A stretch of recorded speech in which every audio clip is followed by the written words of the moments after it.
ಇಲ್ಲಿ ಎಮ್ಮೆ ಚರ್ಮ ಇರುವ ಅಧಿಕಾರಿ ಇದ್ದಾರೆ ಅಂತ ಕಾಣಿಸ್ತೆ ನಮಗೆ. ಅವರ ಮಕ್ಕಳಿಗೆ ಅವರ ಅಪ್ಪ ಅಮ್ಮಂದಿರಿಗೆ ಯಾರು ಅಲ್ಲಲ್ಲ ಬೀದಿ ಬಿದ್ದಿರೋದು. ಅವರ ಅಪ್ಪ ಅಮ್ಮ ಬೀದಿ ಬಿದ್ದರೆ ಇದೇ ಥರ ಮಾಡ್ತಾಯಿದ್ರ? ಎಲ್ಲಿಂದ ತರಬೇಕು ಅಲ್ಲಿಂದ ಕಾನೂನು ತಂದು ತಪ್ಪಿಸ್ತಾ ಅದಕ್ಕೆ ಅವರೆಲ್ಲ ಕ್ರಮ ವ್ಯವಸ್ಥೆ ನಾವು ಮಾಡ್ತೀವಿ. ಅದು ದಯಾಮರಣ ಕೊಡಿ ಅಂತ ಕೊಡಿಸ್ಬೋದಲ್ಲ. ನಿಮಗೇನು ಕಷ್ಟ ಇಷ್ಟು?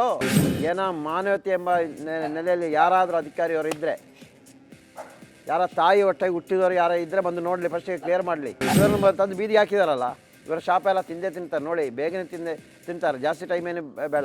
ಅವರ ಅಪ್ಪ ಅಮ್ಮ ಬಂದು ಈ ಥರ ಮಲ್ಕೊಳ್ತಾರಾ? ಈ ಥರ ಬಿದ್ದರೆ ಅದಕ್ಕೆ ಓಡಿ ಹೋಗ್ಬೋದಲ್ಲ. ಅವರ ಅಪ್ಪ ಅಮ್ಮನಿಗೆ ಹುಷಾರಿಲ್ಲ, ರಜೆ ಮಾಡಿ ಎಲ್ಲರಿಗೂ ಹೋಗ್ಬೋದು ಅಧಿಕಾರಿಯವರಿಗೆ.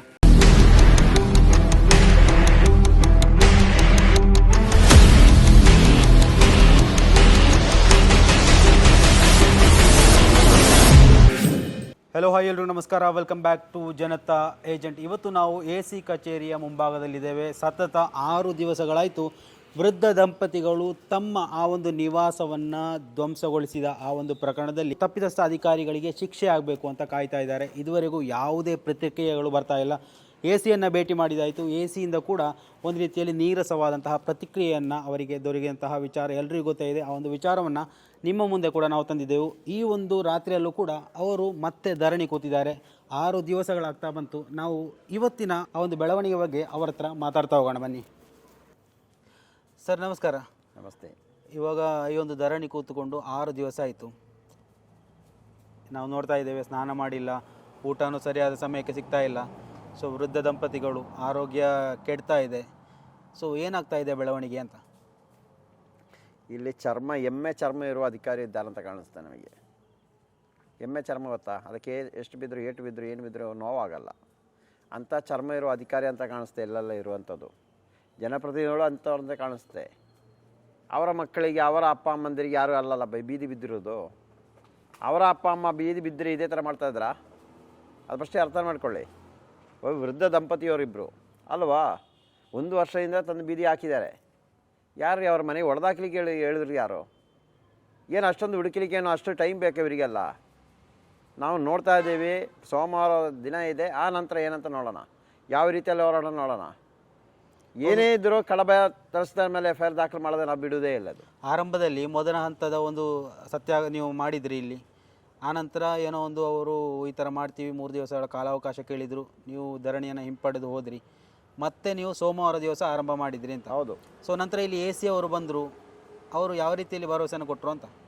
ಅಲ್ಲ, AC ಅವರು ಬಂದರು, ಅದನ್ನು 2 ದಿನ ಬರ್ತಾ ಇರಲ್ಲ. ಅವಾಗ ನಾವು ಹೇಳಿದ್ವಿ, ಅಲ್ಲ AC ಅವರಿಗೆ ಒಂದು ಮಾನವೀಯತೆ ದೃಷ್ಟಿಯಿಂದಲೋ, ನಿಮಗೆ ಕಾನೂನಿಂದ ಏನು ಮಾಡಲಿಕ್ಕೆ ಆಗಲ್ಲ, ಕಾನೂನಿಂದ ಮಾಡಲಿಕ್ಕೆ ಏನಂತ ಇದ್ದರೆ ಒತ್ತಡ ಇರ್ಬೋದು, ಒತ್ತಡ ಮೇಲೆ ಎಲ್ಲ ಅಧಿಕಾರಿಗಳು ಕೆಲಸ ಮಾಡ್ತಾ ಇರೋದು.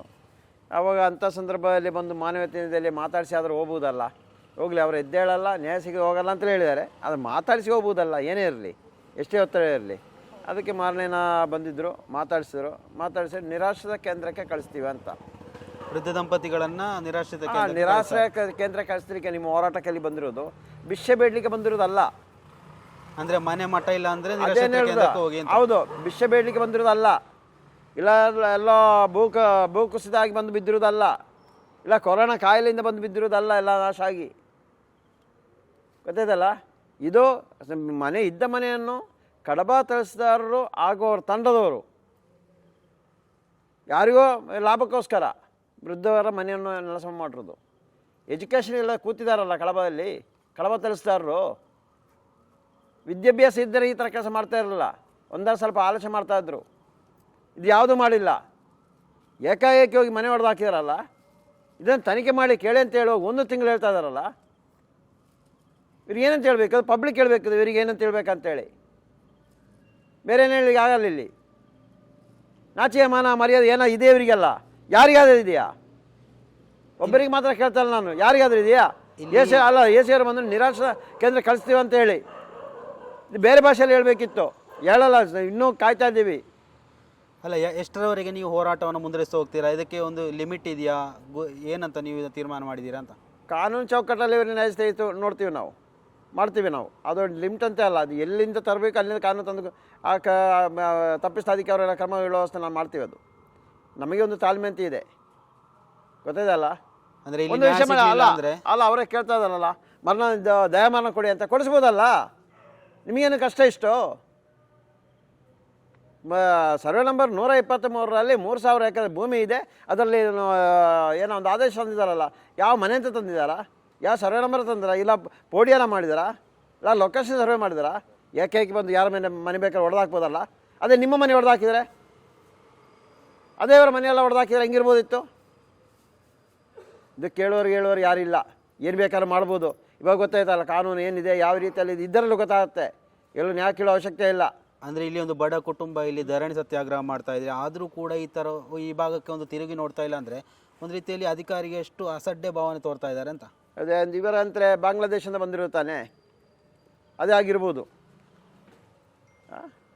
ಕರ್ಕೊಂಡೋಗಿ ಸ್ವಾಮಿ ಜೈಲು ಹಾಕಿ ಅವ್ರು ಹೇಳ್ತಾ ಇದ್ದಾರಲ್ಲ. ಸ್ವಾಮಿ ನಾವು ಒಂದು ಮಾತ್ರ ಹೇಳ್ತೇವೆ, ಯಾರಿಗೂ ಇನ್ನೂ ನಾವು ಏನು ಹೇಳೋ ನಮ್ಮಷ್ಟಕ್ಕೆ ಅವರಷ್ಟೇ ಕೂತು ಪ್ರತಿಭಟನೆ ಮಾಡ್ತಾ ಇದ್ದೀವಿ. ಅದರಿಂದ ನಮ್ಮ ಸಹಕಾರನೂ ಕೊಡ್ತಾ ಇದ್ದೀವಿ. ನಮಗೆ ಟೈಮ್ ಇಲ್ಲೋ ನಾವು ಬರ್ತಾ ಇದ್ದೀವಿ, ಅವರಿಗೆ ಸಹಕಾರ ಕೊಡ್ತಾ ಇದ್ದೀವಿ. ಏನೋ ಮಾನವತೆ ಎಂಬ ನೆಲೆಯಲ್ಲಿ ಯಾರಾದರೂ ಅಧಿಕಾರಿಯವರು ಇದ್ದರೆ, ಯಾರ ತಾಯಿ ಒಟ್ಟಾಗಿ ಹುಟ್ಟಿದವರು ಯಾರೋ ಇದ್ದರೆ ಬಂದು ನೋಡಲಿ, ಫಸ್ಟಿಗೆ ಕ್ಲಿಯರ್ ಮಾಡಲಿ. ಏನೋ ದೊಡ್ಡ ಅಧಿಕಾರಿ ಅಂತ ಎಲ್ಲರೂ ಕೂರೋದಲ್ಲ, ಮತ ಕೇಳಲಿಕ್ಕೆ ಮಾತ್ರ ಬರೋದಲ್ಲ, ಚುನಾವಣೆ ಸಂದರ್ಭದಲ್ಲಿ ಕೈಕಾಲಿಡಿದು ಅಡ್ಡ ಬೀಳಲಿಕ್ಕೆ. ಇದನ್ನು ನೋಡಬೇಕು. ಎಲ್ಲ ದೊಡ್ಡವರಿಗೆ ಮಾತ್ರ ಆಗ್ಬೋದಲ್ಲ, ಬಡವರಿಗೆ ಏನು ಮಾಡಬಾರ್ದು, ಏನು ಕೇಳಬಾರ್ದು, ಏನು ಹೇಳ್ಬಾರ್ದು ಅಲ್ಲ.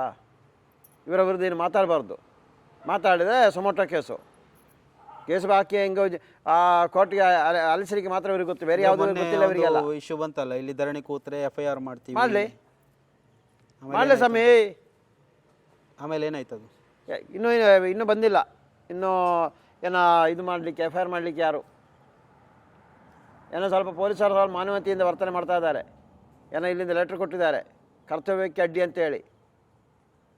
ಒಂದಿಷ್ಟು ಮಾನವೀಯತೆ ನೆಲೆಯಿಂದ ಕೆಲಸ ಮಾಡಿ ಏನೋ ಬೇಡ, ಇದು ಹೌದು ಅವ್ರಿಗೆ ಗೊತ್ತಾಯಿತು, ಆಗಿರೋ ತಪ್ಪಂತಲೇ ಗೊತ್ತಾಯಿತು ಪೊಲೀಸರಿಗೂ. ಅದಕ್ಕೋಸ್ಕರ ಅವರು ಸ್ವಲ್ಪ ಸೈಲೆಂಟಾಗಿ ಕೂತಿದ್ದಾರೆ. ಇನ್ನು ಇವರ ಪ್ರೆಷರ್ ಹೋಗ್ಬೋದು ಮೇಲಿಂದ, ಪೊಲೀಸರ ಮೇಲೂ ಹಾಕಿಲೇಬೇಕು FIR ಅಂತ. ಹಾಕಿ, ಯಾರು ಬೇಡ ಅಂತ ಹೇಳೋದು? ಹಾಕಿದ್ರೆ ಕರ್ಕೊಂಡೋಗಿ ಠಾಣೆಗೆ ಕೂರಿಸ್ಬೋದು. ಠಾಣೆ ಬಿಟ್ಟರೆ ತಿರುಗಿ ಇಲ್ಲಿ ಬರ್ಬೋದು. ತಿರುಗಿ ಇಲ್ಲಿ ಬಂದರೆ ತಿರುಗಿ ಠಾಣೆ ಕರ್ಕೊಂಡೋಗ್ಬೋದು, ತಿರುಗಿ ನ್ಯಾಯಾಲಯಕ್ಕೆ ಕರ್ಕೊಂಡೋಗ್ಬೋದು. ತಿರುಗಿ ನ್ಯಾಯಾಲಯ ಕರ್ಕೊಂಡೋದ್ರೆ ಜೈಲಿಗೆ ಕಳಿಸಲೇಬೇಕು. ಕರ್ಕೊಂಡೋಗಿ ಕಳಿಸಿ. ಸೊ ಇದು ಪ್ರಕರಣದಲ್ಲಿ ಏನು ಇತ್ಯರ್ಥ ಆಗಲಿಲ್ಲ ಅಂದರೆ ನಿಮ್ಮ ಅಂತಿಮ ನಿರ್ಧಾರ ಏನು ಅಂತ ಇದೆ? ಕಾನೂನು ಇದೆಯಲ್ಲ, ಅಂದರೆ ಮೇಲ್ಮನವಿ ಸಲ್ಲಿಸುವಂತಹ ಯಾವುದೊಂದು ಕಾನೂನು ಇರುತ್ತೆ, ಮಾಡ್ತೀರಾ ಅಂತ 100%. ಯಾರಿಗೆ ತೊಂದರೆ ಆಯ್ತು ನೋಡೋಣ. ಆವಾಗ ನೆಲಸಮ ಮಾಡಿದವರಿಗೆ ಇಲ್ಲಿ ಒಂದು ಕೂತಿರುವ ನೋಡೋಣ. ಅದು ವೃದ್ಧ ದಂಪತಿಯಿಂದ ಮಾನ್ಯತೆ ಕೊಡಲಿಕ್ಕೆ ಇವರಿಗೆ ಯೋಗ್ಯತೆ ಇಲ್ವಲ್ಲ. ಇವರಿಗೆ ಯಾರಿಗೂ ಪ್ರತಿಯೊಬ್ಬರಿಗೂ ಹೇಳ್ತಾ ಇದ್ದೀನಿ, ಮಾಡಿ. ನಿಮ್ಮಿಂದ ಏನಾಗುತ್ತೆ ಅದೆಲ್ಲ ಮಾಡಿ. ಇವಾಗ ಏನಕ್ಕೆ ಗೊತ್ತಿಲ್ಲ ಈ ಕಚೇರಿ ಎಲ್ಲ ತೆರೆದಿಂದ ಈಗ ಕೂತಿರೋದು. ಅಡ್ಡಿ ಆಗ್ತಂತೆ, ಅಡ್ಡಿ ಅಂತ ಇಷ್ಟು ದಿನ ಆಗಿ ಇವತ್ತು ಕೇಳಿಲ್ಲ. ಇನ್ನು ಸೋಮವಾರಕ್ಕೆ ಆಗೋಯ್ತು 15 ದಿನ. ಆನಂತರ ತಿರ್ಗಿ 15 ದಿನ ಬೇಕಾ? ನಾವು ಅಡ್ಡಿಪಡಿಸಿದೆ ಅಂತ ಹೇಳಬೇಕಾ? ಏನು ತೊಂದರೆ ಆಗ್ತಾಯಿದೆ? ಇವರಿಂದ ಏನು ಮಾಹಿತಿ ತಗೊಳ್ಳೋ ಅವಶ್ಯಕತೆ ಇಲ್ಲ ಸ್ವಾಮಿ. ರೇಣುಕಾ ಯಾರು, ರಾಧಮ್ಮ ಯಾರು, ರೇಣುಕಾರ ಆಧಾರ್ ಕಾರ್ಡಲ್ಲಿ ಯಾರು ಅದರ ಅರ್ಜಿ ಕೊಟ್ಟಿರೋದು, ಯಾವ ಉದ್ದೇಶಕ್ಕೆ ಮಾಡಿರೋದು, ಇದು ಆ ಸರ್ವೆ ನಂಬರ್ ಎಷ್ಟು ಎಕರೆ ಭೂಮಿ ಇದೆ. ಇವರು ಹೇಳ್ತಾ ಇದ್ದಾರಲ್ಲ ನ್ಯಾಯಾಲಯದ ಆದೇಶ ಅಂದಿದೆ ಅಂತ. ಇವರು ಅಕ್ರಮ ಸಕ್ರಮ ಕೊಟ್ಟಿರೋದು 5/5/2021 ಅಕ್ರಮ ಸಕ್ರಮ ಮಾಡಲಿಕ್ಕೆ ಮನೆ ಕಟ್ಟಿ ಅದನ್ನು ಕೊಟ್ಟಿರೋದು. 1 ದಿನಕ್ಕೆ 2 ದಿನಕ್ಕೆ ಮನೆ ಕಟ್ಟಲ್ಲ, ಕಟ್ತೀವಾ? ಆನಂತರ ಇವರು ನ್ಯಾಯಾಲಯಕ್ಕೆ ಹಾಕಿರೋದು ಯಾವತ್ತಾ? 21/11/2023 ಆನಂತರ ಬಂದು ಹೊಡೆದಿರೋದು. ಯಾರ ಮನೆ ನೋಡಿರೋದು? ಈ ಮನೆಗೆ, ರಾಧಮ್ಮನ ಮನೆಗೆ ಯಾವುದೇ ಪತ್ರ ಇಲ್ಲ ಹೊಡಿಲಿಕ್ಕೆ. ಯಾವ ಕೋರ್ಟ್ ಆದೇಶ ಕೊಟ್ಟಿಲ್ಲ. ಖಾಲಿ ರೇಣುಕಾ ಅಂತ ಹಾಕಿದ್ದಾರೆ. ರೇಣುಕಾ ಎಲ್ಲಿದ್ದಾರೆ? ಹೋಗಿ ಹುಡುಕಿ ಸ್ವಾಮಿ, ಹುಡುಕಿ ಕೊಡಿ. ಇಲ್ಲ ರೇಣುಕಾ ಅವರು ಸರ್ವೆ ನಂಬರ್ 123ರಲ್ಲಿ ವಾಸವಾಗಿದ್ದಾರೆ. ಒಂದು ಆಧಾರ್ ಕಾರ್ಡ್ ಕೊಡಿ, ವೋಟರ್ ಐ ಡಿ ತೋರಿಸಿ, ಏನೊಂದು ದಾಖಲೆ ತೋರಿಸಿ. ಯಾವುದೂ ಇಲ್ಲ. ಏನಿದೆ? ಇದ್ದಿದ್ರೆ ಇಲ್ಲಿ ಬಂದು ಕೂರ್ತಿದ್ವಾ? ಅವ್ರಿಗೊಂದು ಮಾತ್ರ ಗೊತ್ತು, ಕಡಬ ತರಿಸ್ತಾ ಸ್ಥಳದಲ್ಲಿ ಆಗಿ ಆತ ಅಂತ ಗೊತ್ತು. ಅದಕ್ಕೋಸ್ಕರ ಭ್ರಷ್ಟಾಧಿಕಾರಿಯನ್ನು ರಕ್ಷಣೆ ಮಾಡಲು ಭ್ರಷ್ಟರು ಕೂತಿರೋದು ಅಷ್ಟೇ. ಅದು ಗೊತ್ತು. ಇದೇ ಕಚೇರಿಯಲ್ಲಿ ಇಲ್ವಾ ಭ್ರಷ್ಟರು? ಹೋಗಿಲ್ಲ ಮೊನ್ನೆ ಕೋರ್ಟಿಗೆ ಹೋಗಿ ಸ್ಟೇ ತಂದುಬಿಟ್ಟು ಕೂತಿಲ್ವಾ? ಭ್ರಷ್ಟಾಚಾರ ತುಳಿದೆ ಪ್ರತಿಯೊಂದು ಕಡೆನೂ. ಇವಾಗ ಮಾನವೀಯತೆ ಎಲ್ಲ ಬೇಕಾ? ಎಲ್ಲ ದುಡ್ಡು ಬೇಕು ಅಷ್ಟೇ. ಇವರನ್ನು ತಂದು ಬೀದಿ ಹಾಕಿದಾರಲ್ಲ, ಇವರ ಶಾಪ ಎಲ್ಲ ತಿಂತಾರೆ ನೋಡಿ. ಬೇಗನೆ ತಿಂತಾರೆ, ಜಾಸ್ತಿ ಟೈಮೇನು ಬೇಡ. ಇದೆಲ್ಲ ಶಾಪ ತಿನ್ನಲಿಕ್ಕೆ ಇವರಿಗೆಲ್ಲ. ಪ್ರಕೃತಿಗೆ ಒಂದು ಶಕ್ತಿ ಇದ್ದರೆ 100%, ಅದರಲ್ಲಿ 2 ಮಾತೇ ಇಲ್ಲ. ಇವರಲ್ಲಿ ಏನಕ್ಕೆ ಸ್ವಾಮಿ ದೇವಸ್ಥಾನ ಅದು ಇದಕ್ಕೆಲ್ಲ ಹೋಗ್ತಾ ಇರೋದು? ಬೇರೆ ಕೆಲಸ ಇಲ್ವ ಇವರಿಗೆಲ್ಲ? ಅಲ್ಲೋಗಿ ಏನಕ್ಕೆ ಕೈ ಮುಗಿತಾ ಇರೋದು? ಅವರ ಫ್ಯಾಮಿಲಿ ಉದ್ಧಾರ ಮಾಡಲಿಕ್ಕಾ? ಇಂಥ ಶಾಪ ತಗೊಂಡೋಗಿ ಕೂರಿ ಅಂತೇಳಿ ಯಾವ ದೇವಸ್ಥಾನಕ್ಕಲ್ಲ, ಯಾವ ಮಸೀದಿಗೆಲ್ಲ, ಯಾವ ಚರ್ಚಿಗೆ ಹೋದರೂ ಆಗಲ್ಲ. ಇಂಥ ಶಾಪ ತಗೊಂಡಿಟ್ರೆ. ಅದು ಯಾವ ಸೋಪ್ ಹಾಕಿ ವಾಶ್ ಮಾಡಿದ್ರೂ ಆಗಲ್ಲ. ಮೈಂದ ಹೋಗ್ಬೇಕಾದ್ರೆ ಪೀಸ್ ಪೀಸ್ ಆಗಿ ಹೋಗ್ಬೇಕಾಗತ್ತೆ ಅಷ್ಟೇ. ಇವರೆಲ್ಲ ಎಜುಕೇಷನ್ ಮಾಡಿರೋದು ಅಂತ ಒಂದಿಷ್ಟು ವಿದ್ಯೆ ಇಲ್ಲ ಇವರಿಗೆ. ಇದು ಬಂದು ಕ್ಲೀನ್ ಮಾಡಲಿಕ್ಕೆ ಆಗಲ್ವಾ? ಈ ಥರ ಕೂರ್ಬೇಕಲ್ಲಿ. ಅವರ ಅಪ್ಪ ಅಮ್ಮ ಬಂದು ಈ ಥರ ಮಲ್ಕೊಳ್ತಾರಾ? ಈ ಥರ ಬಿದ್ದರೆ ಅದಕ್ಕೆ ಓಡಿ ಹೋಗ್ಬೋದಲ್ಲ. ಅವರ ಅಪ್ಪ ಅಮ್ಮನಿಗೆ ಹುಷಾರಿಲ್ಲದ ರಜೆ ಮಾಡಿ ಎಲ್ಲರಿಗೂ ಹೋಗ್ಬೋದು ಅಧಿಕಾರಿಯವರಿಗೆ. ಇನ್ನಷ್ಟು ಮಾಲಿನ್ಯತೆ ಕೆಲಸ ಮಾಡಲಿ.